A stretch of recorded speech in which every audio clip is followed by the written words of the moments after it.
Sensibiliser dès le plus jeune âge à la prévention des noyades par le biais d'ateliers pédagogiques et ludiques, c'est là tout l'enjeu de cette journée Water Safety. Aux côtés de Pierre Frola et de ses instructeurs, des athlètes de haut niveau et des célébrités qui ont répondu à l'appel pour montrer l'exemple aux 58 élèves présents. C'est vrai que quand on a des conditions comme ça, c'est difficile de dire que la mer est dangereuse. Mais ils ont un atelier qui est un petit peu plus théorique où justement on leur explique tous les dangers liés à l'eau, parce qu'il n'y a pas seulement la mer, il y a l'eau vive, les rivières, et puis tout simplement les piscines, là où il y a pratiquement le plus d'accidents. Il y a beaucoup d'accidents parce que le plus disponible, celui où on fait peut-être le moins attention.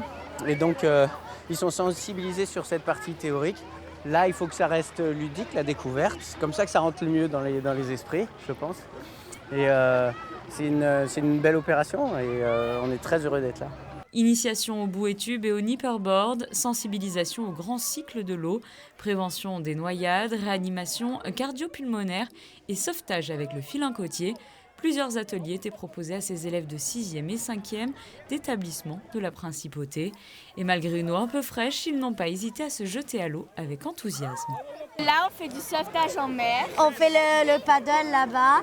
Et là, en fait, on va tirer...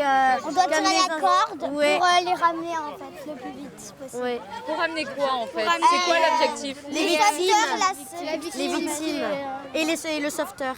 C'est une planche. Et en fait, on doit avancer avec les mains. Et on doit la tenir par le petit trou, là. Et en fait, il faut avoir beaucoup d'équilibre. Mais après, au premier tour, c'est un peu dur et après, ça devient plus facile. Des ateliers dans la bonne humeur et pour la bonne cause. L'idée, c'est de sensibiliser de plus en plus tôt les enfants.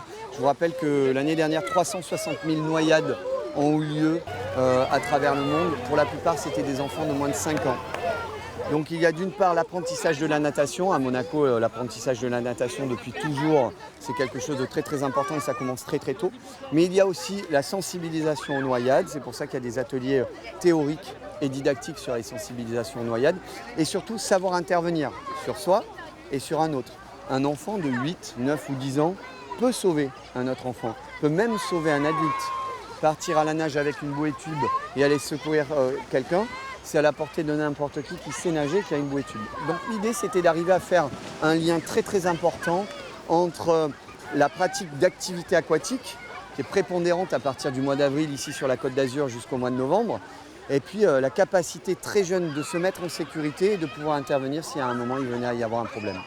Depuis la création de la fondation Princesse Charlène de Monaco en décembre 2012, plus de 590 000 personnes, dont majoritairement des enfants, ont bénéficié de ces programmes dans 34 pays.